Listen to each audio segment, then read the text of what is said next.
Siamo alla seconda edizione di Emozioni in Corsa.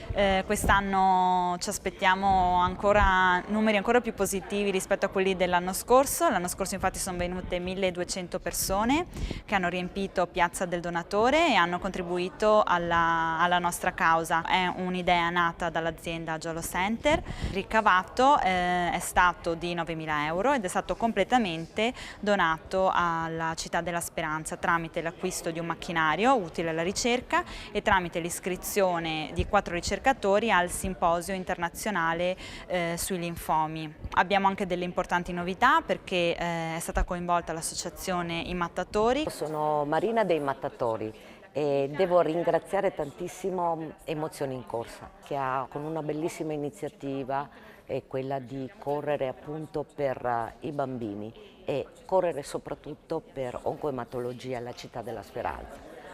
Emozioni in Corsa ha appoggiato, ha abbracciato anche il progetto dei Mattatori, quello di correre con il colore. Ogni chilometro chi parteciperà a questa corsa verrà colorato con un colore. Consideriamo che il colore è vita, il colore è speranza, il colore è gioia e soprattutto il colore è solidarietà. Lo sostengo da mamma, è che un bambino quando sta male è un bambino di tutti. Non ci resta altro che invitarvi tutti quanti mercoledì 1° giugno in Piazza del Donatore ad Albignasego per la seconda edizione di Emozioni in Corsa.